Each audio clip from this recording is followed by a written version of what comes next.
Welcome back to the 411 on Wrestling Podcast. I'm your host, Blake Lovell, and on today's episode of the podcast, heel Becky Lynch, potentially coming to a SmackDown near you, and more news and notes coming out of SummerSlam weekend, including what was a pretty entertaining NXT TakeOver 36 on Sunday night, and potentially what's next for Adam Cole. A lot to get into, but let's quickly dive into the situation with Becky Lynch.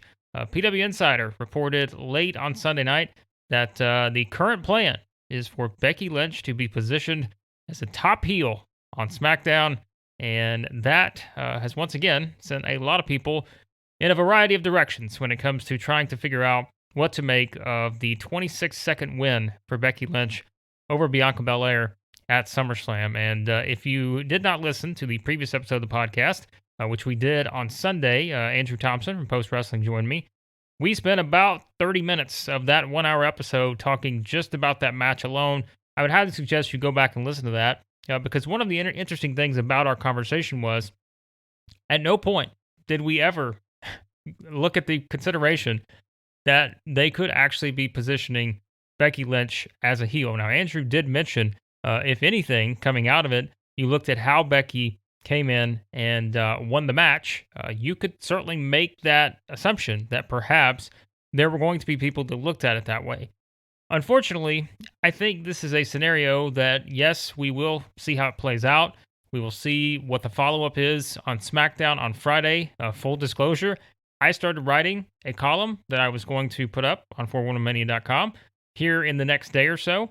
But I decided about 800 words into it that I am actually going to hold off and potentially still publish it, depending on which direction things go in when we see the fallout on SmackDown, after SmackDown on Friday. So there's a little teaser for what could be ahead with that column. But I do think at this point, knowing that this is potentially the direction they're going to go in, again, if we assume that this report is correct and Becky Lynch is going to be at least portrayed as a heel in this whole scenario with Bianca Belair, then I think it opens up a lot of questions about how WWE can effectively pull this off. Because one of the problems that I think a lot of people are going to have going into this is, yes, even if Becky does all the heel mannerisms, even if she cuts promos and calls out the fans, any of this other stuff, whatever you've seen from traditional heels and such in the past, even if she does all this stuff, this is some of the same stuff that has gotten her cheered before. And I don't think necessarily, again, unless she's just out here just completely attacking, brutalizing Bianca Belair and every other babyface on the SmackDown roster, I think there is still going to be a pretty large contingent of fans that are not going to want to boo Becky Lynch. And I think we saw that at SummerSlam when the thunderous pop that she got as soon as her music hit, when she came out. They knew that this was a scenario where people were clamoring for Becky Lynch to come back, and they knew that the pop was going to be huge when she did because people wanted to be happy about it. They wanted to enjoy the thought of Becky Lynch being back in WWE on a full-time basis as a regular character that they now can invest in because were so invested in her before. And as we always say, absence makes the heart grow fonder. Well, then that means they were either going to be just as excited or even more excited when she came back from her 15-month layoff.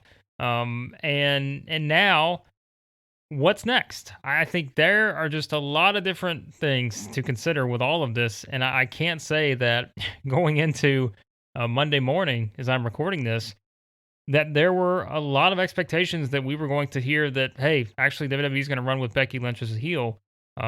It came out of nowhere because even with what she did against Bianca Belair on Saturday, people have been waiting for months and months and months to cheer Becky Lynch. And now I think if you think you're going to be able to completely flip that script in a span of not just 26 seconds, but, with a promo on SmackDown on Friday, maybe some type of follow-up the following Friday, I just don't know that reaction is going to be there. Because the problem I think you're going to run into is, let's say, for example, that you bring out Becky Lynch on Friday and you bring out Bianca Belair and you've got a promo battle between these two.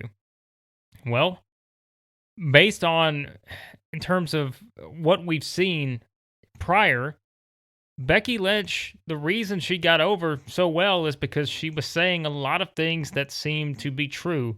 And people were like, yes, you are correct.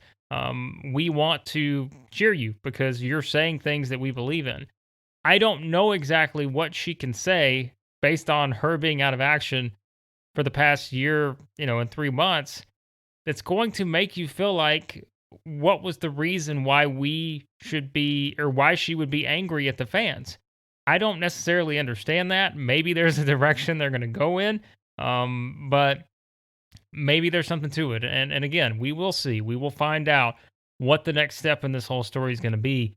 But I am just concerned at their ability to, if they put both of those women in that situation, I think there will be a tendency on WWE's part, which we've seen so many times with baby faces. They will try, I think, to perhaps overly manufacture, overly script what Bianca Belair is going to say in response to what happened at SummerSlam. Whereas you're probably going to be getting a more real type of reaction or promo, whatever you want to call it, from Becky Lynch, because it's going to be something I think that just kind of catches you off guard, because I don't know what story they're going to try to tell with this. And I know I've seen a lot of people, and we kind of joked about it on the previous podcast, me and Andrew, was that maybe that's the new tagline with WWE is let's see how it unfolds. And yes, we do have to there's nothing else we can do at this point. We have to wait and see how it unfolds now. But I just am a little concerned that this company is going to be able to effectively put both women, Becky Lynch and Bianca Belair, in a situation where both of them come out of this with more momentum than they had going into it. Because going into this, when they stepped into the ring before the match started, you could say that like the momentum is at a very huge high for both of them. Perhaps that particular moment's not as big as Bianca winning the title at WrestleMania, but she's in the ring with Becky Lynch. Becky Lynch's return. The fans are all into it, like they realize they're about to get this unbelievable match. But then now, I think you're going to tell a completely different story than what, again, people probably thought they were going to get. And that's where I think you don't have to overcomplicate stuff sometimes. And I feel like this is something that may feel a little in the direction of trying to overcomplicate such a very simple story that you could tell with these two. I also understand that WWE has put themselves in this situation where they don't feel like they have that sort of, top draw to where maybe they didn't want to have just two baby faces in Becky and Bianca going at it. Maybe they felt like they had to draw a line in the sand, have a dedicated face, a dedicated heel, and they had decided that it was going to be Bianca Belair as the dedicated babyface, Becky Lynch as the dedicated heel. I just don't think that's going to be what the reaction is. I just think that you're going to get, a lot of people who were not satisfied enough just with cheering Becky Lynch at SummerSlam for that, 3 minutes they had to do that before she got in and that whole entire thing. They want more. They want to be able to cheer her more. And that's where I think you're going to run into the possibility that this could, and I mean, a lot of people have already said it, that they felt like that hurt Bianca. But now I think you really run the risk of this scenario. If you're going to play this dynamic, I think this dynamic has a chance to hurt Bianca Belair even more. And that's what, for someone who sits back and tries to observe this and break it down, in an analytical standpoint, my biggest concern is that this is going to come out to where you're going to get that sort of tweener reaction where, you've got people cheering Becky, booing Becky. I don't think there's going to be a lot of people booing Becky. Could be wrong. We'll wait and see. She's talented enough to make it work. That is one thing I will say. If she is very talented and she may be able to pull this off, and perhaps this was something she wanted to do, right? Like maybe this is something. Maybe this is Becky's idea. Maybe this is what she felt she needed for her character, was to take this in this direction.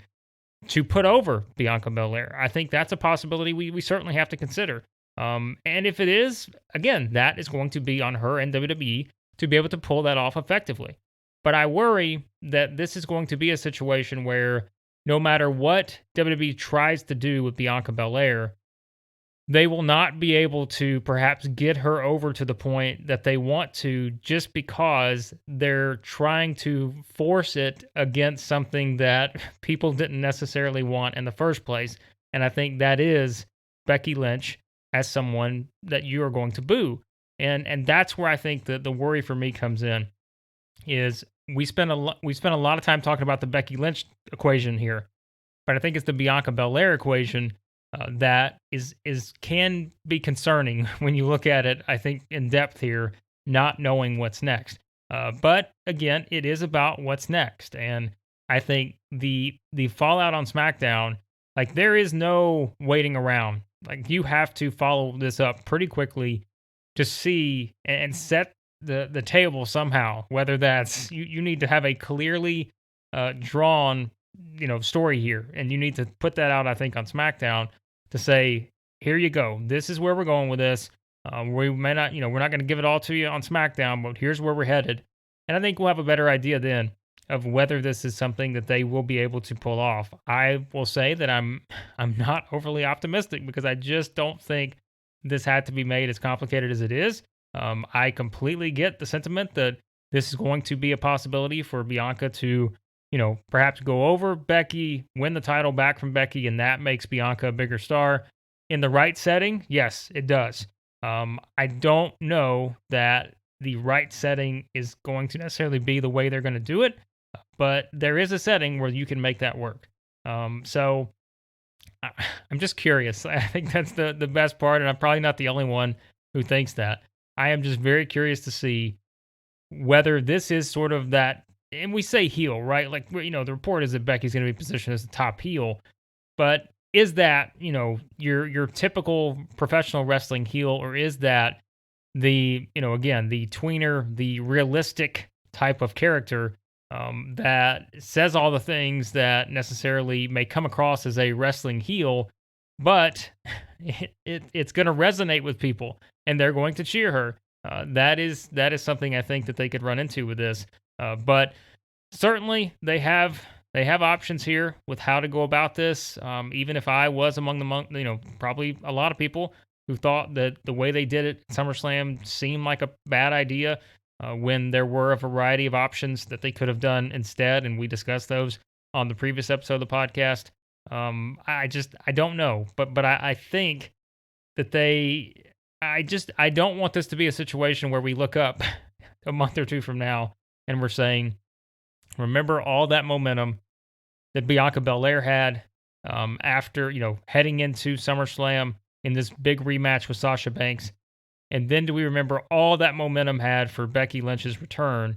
And yet both of them feel like they're either, 50-50 at that spot, to where they kind of just feel like they're not as, hot as they were before. They don't have the same momentum. And no one maybe comes out of this again better than they did going into it. And that's what I fear. But hey, maybe they will prove me wrong, and maybe they will prove a lot of other people wrong. But I think it's a little bit of a concerning idea, just on the surface, to try to push Becky Lynch as a heel.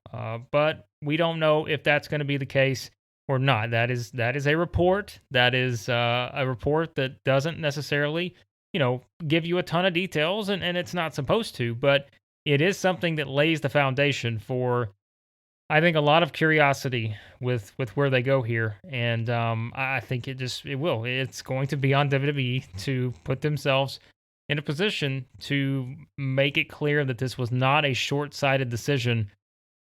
Although my response to that would be, if they had really considered this making Becky Lynch a heel, and basically, and this wasn't something that they just decided to do because Sasha Banks was unavailable, if this had actually been the plan from the start, that she was going to come back and they were going to try to get people to boo her, or again, maybe that was her idea, that she wanted that to be the case. I just want to see how they execute it, because that is going to be everything. And I can't say that I would have ever thought that would be the direction they would go. But as we know, sometimes it's a character thing, and a lot of things you can do with characters, and especially a character like Becky Lynch. There's a lot of things you can go back to, you can build off of. And I hope it's something where going up against a figure like Becky Lynch, who is still going to be one of the most over characters on any show that they have week in and week out. I just hope that it is not something where they try to force feed fans something either they don't want, or they try to force feed fans a narrative. In the case of Bianca Belair, because she's the babyface, that you don't necessarily buy, and that's going to make you want to cheer Becky Lynch. Those are the couple things that I think I would look at with this whole deal, but it is going to be interesting, and we will see perhaps what is the next step, and we will find out on SmackDown. But those are just a few thoughts on that. As we laughed about on the previous episode of the podcast, we could spend hours talking about that scenario alone coming out of SummerSlam. But it is going to be something that's going to have a lot of people's attention, and maybe that does well for the SmackDown rating on Friday. Maybe a lot of people are going to tune in because they want to see what's next. But that's where that's the big moment now in the story. You've done the big one early, but now the next one is even bigger, because it's how do you build off of that? Because if you don't take the next step the right way, it's going to really potentially veer off course in a hurry. And so that is going to be a huge segment, depending on what they decide to do with Becky Lynch and Bianca Belair on SmackDown. Meanwhile, just quickly to run through a couple other things, PW Insider also reported that Adam Cole had his final appearance in NXT at NXT TakeOver 36 on Sunday night. And it is worth noting, and a lot of people have pointed this out, it does specifically say that it was his last NXT appearance, which you could read into and believe that could say, all right, that means he's going to the main roster, or you could believe that means he's going to AEW. So there's a lot that I think is still to be determined on that front as well, where Cole lost his match to Kyle O'Reilly in that 2 out of 3 falls match at NXT TakeOver, and there was also a report from Fightful Select that said that Adam Cole had not signed a new contract with WWE as of Sunday morning. Though it had also been reported recently that he had met with Vince McMahon at a SmackDown a couple weeks ago. So no real details on that, I think, at this point, when it comes to knowing exactly what the next thing's going to be for Adam Cole. Does he stay in WWE? Does he go to AEW? I think one thing we know for sure, he's not going to be back in NXT because I think a lot of people pointed out before, there really wasn't a whole lot left for him to do anyways in NXT. And now that he loses his match to Kyle O'Reilly, there's just, it's either main roster or it's AEW. Those are the two options at this point for Adam Cole, and we will see kind of what's next on that. And before we wrap up, if you did watch NXT TakeOver 36, I mean, there was one match, I think clearly, that stood out above the rest. That was Walter and Ilya Dragunov, and just, clearly a match of the year candidate. Just a terrific professional wrestling match. And we always kind of joke a bit sometimes about the difference between professional wrestling and sports entertainment. This was a professional wrestling match, and it was spectacular. One of the best matches you'll see this year. And it is. It's going to be one come December, 1st of January, when everyone makes their match of the year contender list. It's going to be there. Whether it's a top 3, a top 5, it's going to be in that list. It was that good. And I know a lot of people listening to this have probably already seen this match, but if you want just a true, sort of hard-hitting professional wrestling match between two rivals that do it the right way in terms of telling the story in the ring, all the psychology behind it, building off of their first match, which, as we know, was also fantastic. This gave you everything you wanted. And it is one that I would, again, highly seek out. If for some reason it was a very busy weekend in wrestling, we know. But if for some reason you have not gotten to see NXT TakeOver 36 yet, good show overall as well. But that is the match of the night. That is the match, again, potentially of the year. Just unbelievable wrestling between these two, and just two guys that that know how, to me, just tell a story in the way that only they could tell it. They're not copying anything. They're not trying to replicate anything else. They told the story that only they could tell based on their history together, based on all of those little plot points along the way, and just beat the living hell out of each other. And sometimes that's just what you want out of a feud of that magnitude. You just want to watch two guys beat the hell out of each other. And they did that. I think Dragunov, the visuals tell the full story there. If you just look after the match and you're looking at, his face, his chest, everything. Like, the visuals tell you the story, but it went much deeper than that to really get the full appreciation for everything that these two did. It is just spectacular, and certainly one that I think a lot of us will be revisiting again before the end of the year, and probably a lot of us will be revisiting this week, just based on how great it was. So that is something that I would definitely recommend to anyone that has not seen that match to this point. But there are some quick thoughts on the biggest news happening here on Monday in the world of professional wrestling. As always, we've got it covered over at 411mania.com. Check out everything we've got there, all the latest news, reports, everything going on. And be sure to read all of our reviews from the weekend. We have a lot over there. I've mentioned my SummerSlam one previously, but we've got a ton of reviews both from SummerSlam, go all the way back to AEW Rampage, NXT TakeOver, of course. We've got a lot of stuff over there. So lots of great insight, lots of great analysis. Find it all over at 411mania.com. And be sure to subscribe to the podcast. As I've mentioned previously, we're starting to do more of these. You're going to get, more of these sort of more compact episodes that hit on some of these specific topics individually. And that's what we're going to do here on the podcast. So be sure to subscribe. That way you get all these episodes sent to you as soon as they go up. And also check out our YouTube channel. Find us there, 411mania. It's all you got to type in. You can find it on that. And subscribe to us on YouTube because we've got some stuff in the works there too. You'll get these podcasts on there in YouTube form. Right now in audio, we're working on eventually getting those to video. So we got a lot of things we're doing. So be sure to subscribe to all that. And as always, we will have the link to the GoFundMe for Larry Zonka's family in the show notes. So be sure to continue to share and contribute to that if you can. And as mentioned, everything else, 411mania.com. But thanks as always for listening to the podcast. And we'll talk to you next time here on the 411 on Wrestling Podcast.